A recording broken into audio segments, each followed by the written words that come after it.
La perplejidad. 1. Hay pueblos heroicos y pueblos verdugos de sí mismos. Este último es el caso del nuestro.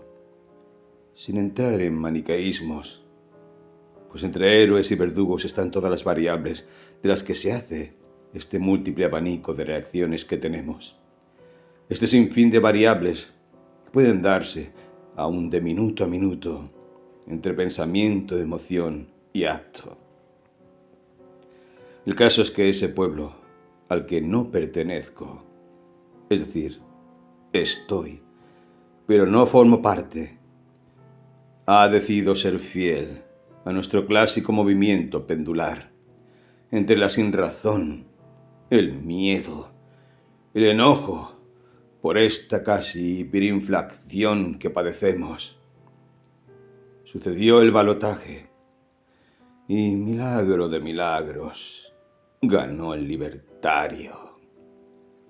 Aquel que prometía eliminar todos los derechos adquiridos, eliminar el Banco Central y todos los medios públicos, penalizar nuevamente el aborto y, de algún modo, también volver contra los derechos de la diversidad. Además, la vicepresidenta, una mujer con rostro de muñeca Barbie, pero pulida, algo más añosa, cuestionó con sonriente ligereza la memoria de los desaparecidos. Desde ya que habremos de empobrecernos, desde ya que bajo el argumento eterno de aquel que nos dijera ya por el 89, «Síganme, no los voy a defraudar», y se alzó con el mayor endeudamiento que tuvo este país en las últimas décadas. Pues bien, ese caudillo que también se burló de la memoria, indultando a los genocidas, que nos dejó marchar como ingenuos y enfervorizados derrotados, a 200.000 en aquella marcha contra el indulto, alegando, como he dicho en escritos anteriores, que marchemos, gritemos, arenguemos, pues 200.000 sobre 30 millones de argentinos era una cifra un tanto pobre. Ese mismo es ahora uno de los admirados referentes de nuestro próximo mandatario de patillas a lo Elvis, regordete, enfurruñado, con mirada mengeliana. Aquel mismo, amable lector o escucha, que tuviste el placer de oír en el capítulo anterior, o si eres adicto a los debates presidenciales, en ese grotesco, en un acto entre ambos personajes, en la previa al balotaje. Pues bien, he quedado perpleja, sentido de irrealidad, una caída furiosa a la desesperanza. No, jamás imaginé que pudiera el marco político de este país interferir en mi íntimo paisaje, al punto de volverlo un tártaro donde por 2 días he caído incesantemente. Ahora intento volver. Araño las rocas de las fosas infinitas y vislumbro la superficie. El cielo aún existe. Es impávido. Lleva su propia historia de luces y tormentas, su cénit y su nadir. Los miro tratando de evitar los rostros humanos con los que inevitablemente me cruzo en mis actividades cotidianas. Y fue un domingo, exactamente hace 3 días. Siempre me he preguntado por qué las resurrecciones y los milagros suelen darse al tercer día, pero atávica o íntimamente, el caso es que sucede. Algo, al tercer día de la caída, vuelve a asomar como un brotecito leve o un espíritu que bosteza y deja su manto en sombras para ir lentamente recuperando la memoria de la vida. Pero de esto hablaré más adelante. Tal vez Al final del capítulo encontraré algún texto acorde a estas impresiones. El caso es que me desperté temprano, es decir, a las 7 de la mañana, mientras la radio, mi fiel compañera, Aspen Express, me cantaba un clásico de Mercury. También me explayaré sobre esto en algún momento. La importancia de lo familiar, que ha tenido particular arraigo en los tiempos de la pandemia. La cálida voz humana, que en aislamiento nos marcó un territorio de virtual abrazo. Un pequeño y sonoro templo humano en la inhumana realidad de aquellos tiempos. Y era tan bello como aquel domingo de Ramos en el que hace tiempo ella salió con su amiga rodante. Un día diáfano, como la burbuja de oxígeno que imaginara a Lelia danzando su último gesto en la plaza do Rego. Un día para desperezarse, tomar unos mates y salir a votar. Feliz. ¿Por qué feliz? Se preguntó la peregrina. Porque hay un día más en la existencia en el que existes para los otros, aunque más no sean un padrón electoral. Qué absurda respuesta, criatura.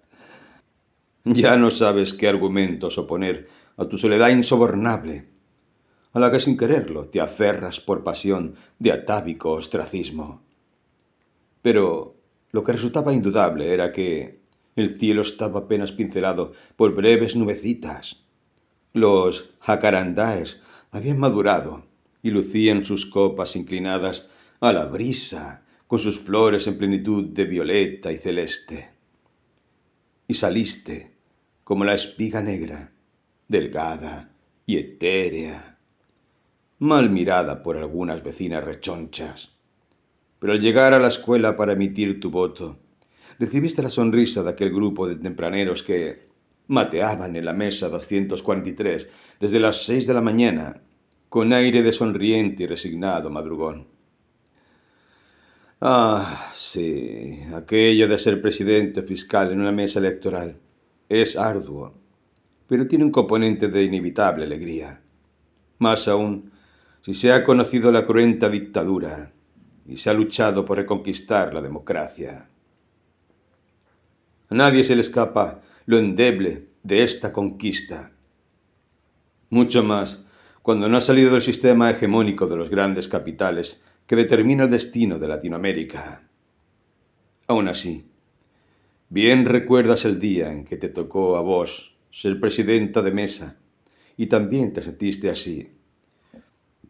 Un alivio para la peregrina ser por un día parte de la existencia de una historia presente, de un territorio concreto. Y más que soportar, disfrutaste aquellas casi 14 horas con distensión y aire en los pulmones. Delicioso compartir una jornada con el prójimo, siendo parte, una pequeña parte de la telaraña de tu presente.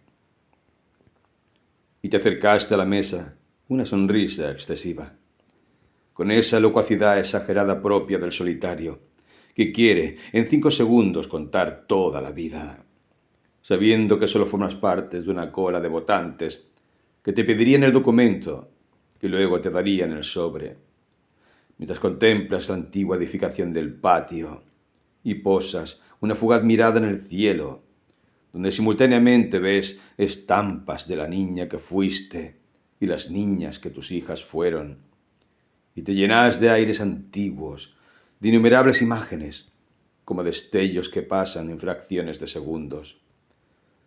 En esos 5 segundos que te has tomado para dirigir tu mirada a la diafanidad del cielo de noviembre, un 19 de noviembre histórico, pensás con ingenuidad, sabiendo que nada hay histórico en este devenir.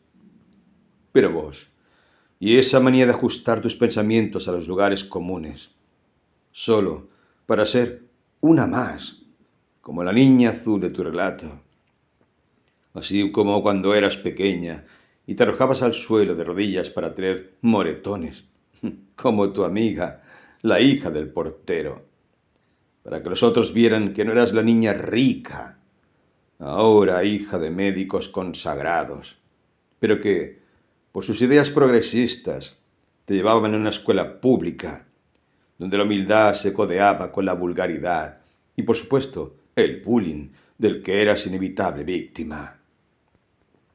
Vos, hija de madre europea, judía, rubia, de cabello fino, ojos clarísimos, como luego pintaste a Marcia, tu personaje de Memorias del Ángel Caído, y te miraban raro, te hacían a un lado, de modo que recurrías a artilugios extremos como llenarte adrede las rodillas de moretones, para que los demás creyeran que eras lo que por esos tiempos decían traviesa, y no una pequeña solitaria pensadora que soñaba mundos intransitados en tu álbum de figuritas o en el patio de tu casa, recogida en tus primeros pensamientos acerca de la vida, el sentido de la existencia, la realidad o irrealidad del presente, los sueños y el devenir.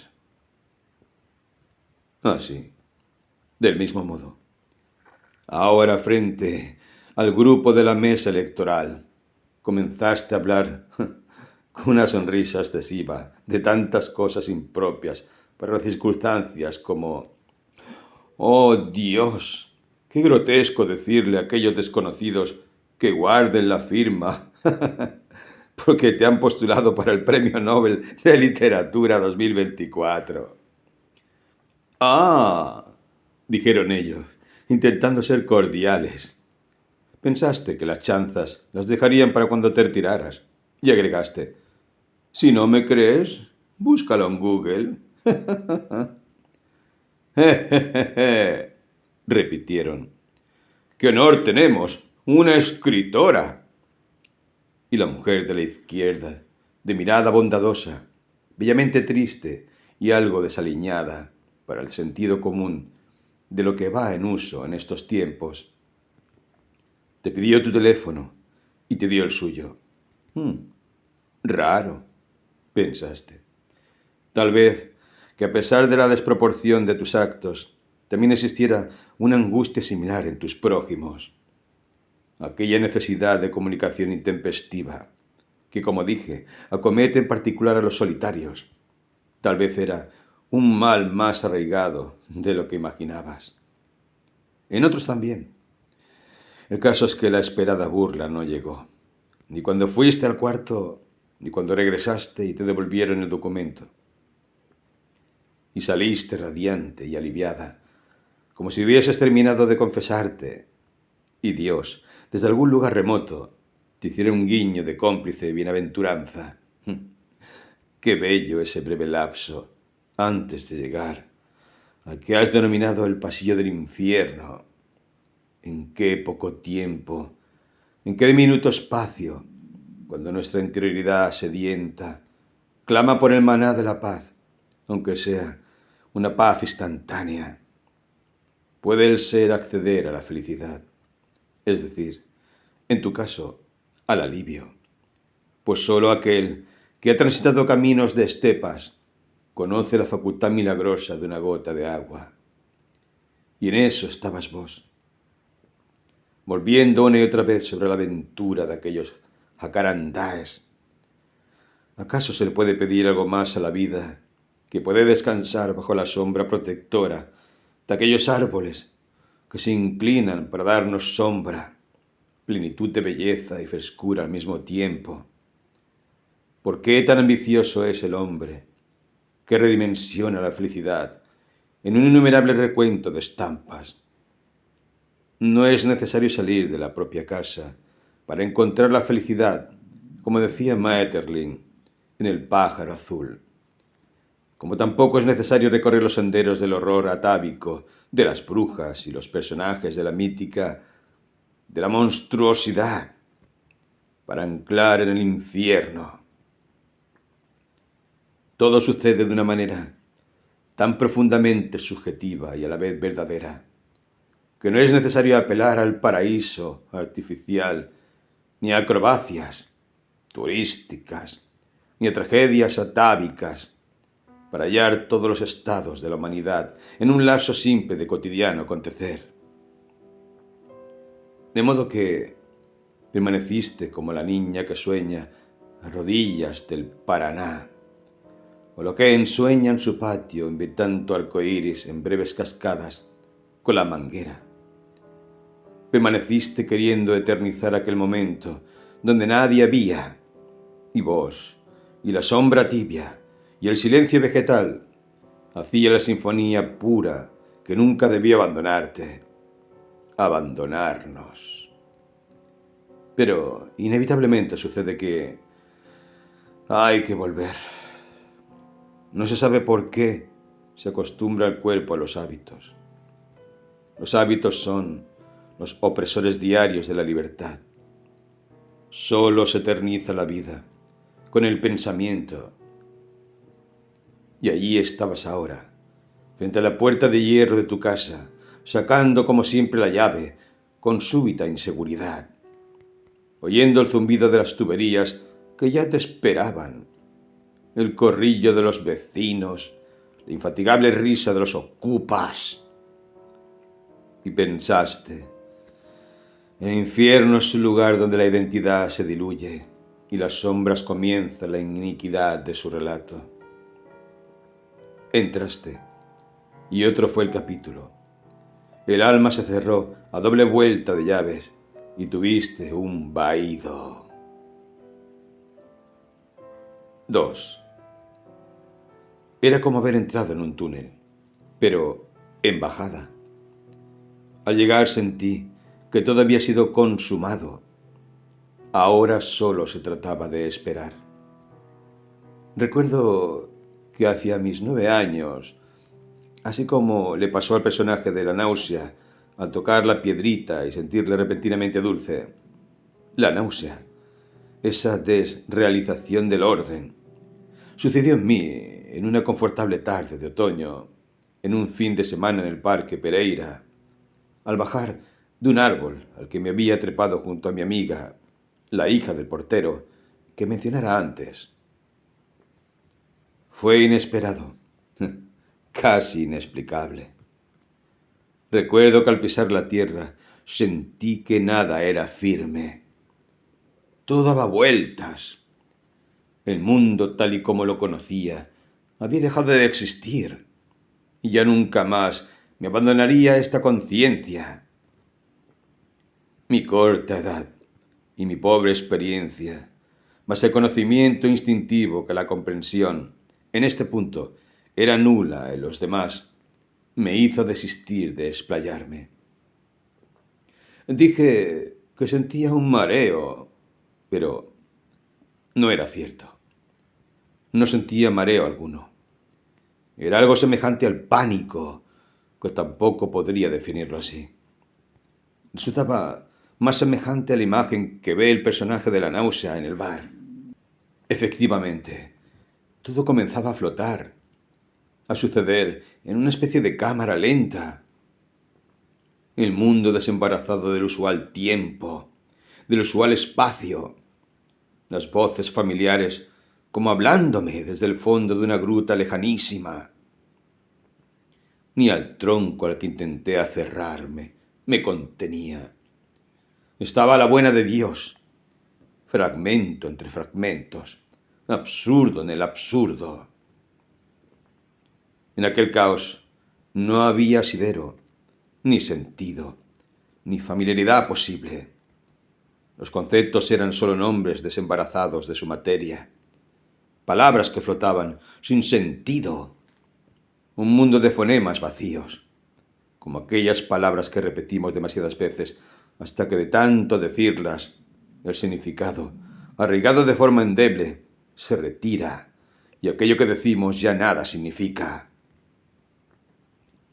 Traté de evitar que aquello trascendiera en el mundo de los adultos, pero no fue fácil escapar a las reacciones de huida o ensimismamiento que nacían de mí, como inevitables búsquedas de escapar del dolor.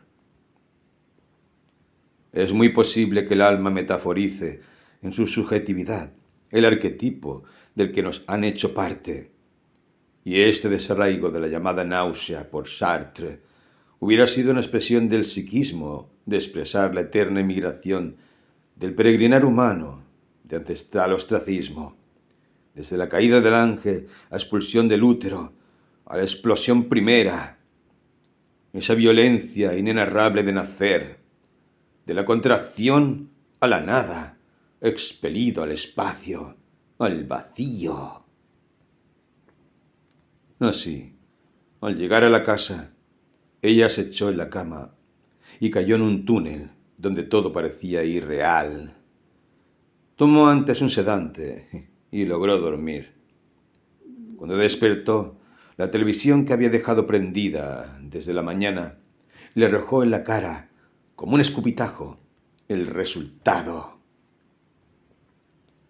Efectivamente, aquel que renegara de los derechos humanos, de los desaparecidos, de la memoria y los derechos conquistados, el gran payaso libertario, el nuevo patriarca del olvido, acababa de resultar electo por mucho más de la mitad del pueblo. Sabía ella que la crisis se avecinaba. Aquella mañana no era más que un fraude, un atajo de la felicidad para restarle fuerzas. Ahora no tenía armas con que defenderse. Pero, diría la señora P., su personaje, estaba sola porque estaba sola, y lo que quedaba era una última ceremonia con Madame Lamothe. Eso pensó, y sin cenar se acostó en posición de crucificada, pidiendo, rogando a himnos que no la volviera a despertar hacia una nueva pesadilla. La perplejidad tiene esas bondades. Nos paraliza hasta volvernos autómatas.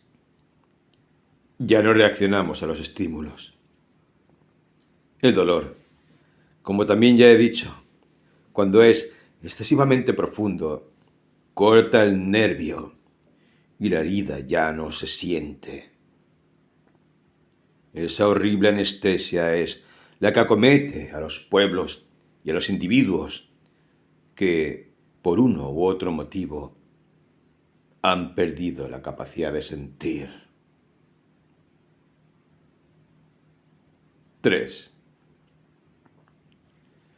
Me remitiré nuevamente a mis personajes para narrar ese estado y volveré a encontrar el merecido consuelo escritural que la realidad escabrosa, surrealista, absurda, hoy no me permite. Lelia y Jesús, en eterno paralelo, es inagotable peregrinar de vidas que se repiten sin evolución posible, en tanto la conciencia permanezca al margen de la historia de la humanidad. Eterno movimiento pendular que alaban los necios y padece los mártires, sea cual fuere el tiempo que les toque en suerte. 1. El cuadro lo recuerdo ahora. La mujer inerme en el sofá blanco, el pelo flotante apenas sobre sus hombros como una débil nube rojiza. Los ojos están aún enrojecidos. Luego, con paso exhausto, se dirige hasta la cocina, prende la hornalla, tal vez alegre un poco. Un té caliente, una pequeña, solitaria ceremonia ahora, según se lo dicta cierta rigidez de lo que ella ha definido como la tiranía de lo mínimo. Yace en el sofá, con el té peligrosamente colocado sobre un platillo, como para que caiga sobre el pecho y, como es natural, me queme. Mira el cielo raso, cómo las copas superpuestas vierten sobre la mirada rostros que amanecen y declinan, narrándole una historia que difícilmente piensa podrá olvidar alguna vez. Un cuadro o un dibujo, ella lo había construido con los restos de su insomnio. Un pecho arrancado, atrás, la sombra de una mujer y una especie de fuente a la deriva. Apenas insinuada en la carbonilla de la que emanaba leche y miel. Ese paréntesis de la vigilia del cotidiano ritmo. Algunos lo llaman desorden, otros estados de iluminación que el gran detractor de Morfeo nos concede a veces. Un pasaporte necesario el lugar exacto de nuestro naufragio. Lelia, cuyo nombre, según le habían dicho, coincidía con el color miel de su pelo, con esa dulzura, aunque ahora algo endurecida de sus rasgos. La pequeña Lelia miraba fascinada cómo iban deslizándose desde la carbonilla hacia la hoja, como un elixir de sus pesadillas, las líneas del dibujo. Algo que al menos aquella noche la salvaría. Porque, pensó, aunque no más fuera por unas horas, no habría de llorar, ni junto a la estufa, recordando los ojitos de Karen, llamándola como una alucinada, como había sido los primeros días después del secuestro, golpeando las paredes hasta lastimarse los puños. Nunca imaginaría que aquella frase tan poco apropiada a la estética de los protocolos literarios en boga pudiera irle tan al pelo. Me arrancaron el corazón, le dijo llorando a Caro. Es un nervio fantasma. Adentro del pecho siento un hueco. Carola miró con benevolencia. Lelia entendió que hablar de aquello era inútil. Existen tiempos en que los muros hacen erupción igual que los volcanes. La erupción de un atronador silencio. Ahora había vuelto, exhausta, al sofá. Otra vez había dejado caer las hojas del expediente, regando el piso. ¡Cuánta vejación de la que ha sido víctima! La madera, el inocente papel donde Baudelaire escribiera: ¡Oh, Satán! ¡Apiádate de mi larga miseria! Ungaretti, el infinito. Vallejo, las tres patas de la vaca, para los niños de España. Y ella, una mutante de sí misma, crucificada, pensó en la expiación infinita de su culpa. Yo hablé en nombre de la feminidad, hablé en nombre de la justicia, hablé en nombre de algún derecho que nos concedieran como una alucinación antes de la hoguera. A nosotras, las nuevas brujas de Salem. Y he sido completamente estúpida, como todos los que se otorgan el privilegio de ser mártires. Y como era de esperar, el santo inquisidor estaba junto al verdugo. La guillotina, la hoguera, la cruz. Aquel fatídico día en el que su casa fue allanada, sus papeles desbaratados, los ositos de felpa, los dibujitos de su hija, confiscados, bajo la salomónica sentencia de: venimos a incautar los bienes de la menor. Su hija ha sido retirada de la escuela por personal del juzgado según la orden del juez que entiende en la causa. Ah, sí, claro. Orden de allanamiento, eso tienen, dijo ella, pálida, como si no residiese ya en ningún sitio de la realidad. Allanen, por favor. Tomen asiento y allanen. Están en su casa. Su ironía no era tal. Su puerta estaba cercada por aquellos tres fantasmas. ¡Qué mito de la infamia aún persistía! Subía el vaho de la pestilencia de las almas, como sube la podredumbre desde aquellas bocacalles en los días de estío. Buenos Aires, la cuna de los ritos del dolor, sintió Lelia. La mujer uniformada, armada hasta los dientes con relucientes bastoncitos y armas de calidad. Prolijísimo y almidonado azul policía. El hombre de traje gris, exponente curvilíneo del juzgado. La enviada del abogado. La miraron sin pestañear. «Puede leer la orden usted misma». Me tiemblan un poquito las manos. Uno no pierde todos los días una hija de 7 años así. ¿Cómo decirle de un momento para otro? Si tiene la amabilidad, la reluciente representante del abogado de ojitos celestiales y curvas envidiables, leyó con voz paciente. Lelia temblaba y sonreía. «Ajá, así son las cosas. Así es la vida. Mire usted. ¿Dónde hay que firmar?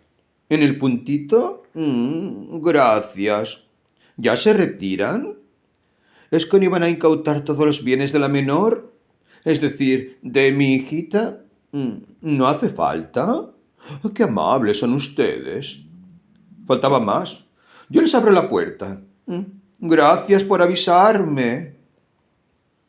Orden de secuestro. Quien presentare rasgo de peligrosidad para el menor, como no acceder, no cumplir, desobedecer a una autoridad de eminente jerarquía jurídica, o incitare con hechicerías y prácticas maléficas, mendaces y o maliciosas, infundiendo en el niño ideas soeces respecto a progenitor no conviviente, en nombre del interés superior del menor, deberá ser separado del niño, tomándose las medidas cautelares correspondientes. Se autoriza a personal policial a violentar cerraduras y proceder a las medidas necesarias en caso de ser conveniente. Artículo correspondiente del CP de la Nación. Lelia corrió escaleras abajo, escaleras arriba. Mi hija tiene 7 años. 7. El número bíblico. El de los ángeles. El de los sueños. El de la suerte. El de la magia. ¡Karen!, gritó Lelia. Más tarde estaba en la cama. Le dijeron que se había desmayado en el camino.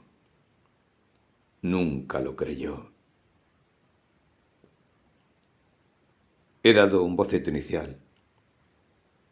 Esta mujer de cabello como una nube rojiza y devastada apenas puede narrarse a sí misma. Posiblemente está enferma. Su cuerpo, antes esbelto a pesar de su delgadez, admite solo una presencia efímera. Su debilidad extrema, aquella frágil llamarada de su cabellera, de la idea de un fuego que se extingue.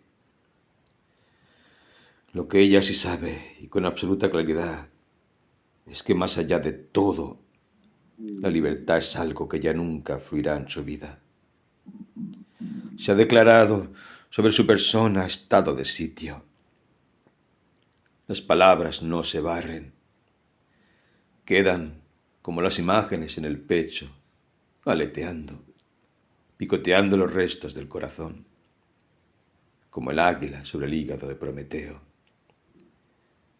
El agua también lava los pecados, da el bautismo sin mayores explicaciones, baña a los leprosos en el Ganges purificando, con la fe, la putrefacción a la que es sometido aquel sitio sagrado.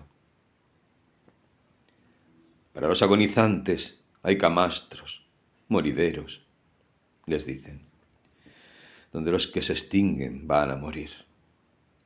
Tal vez al ritmo, aletargado de un poco de opio. Tal vez en el lejano, tan lejano para esta mujer, consuelo de la nada, en el nirvana, en otro paralelo. Nace el día adorando la aridez de las tierras de Judea.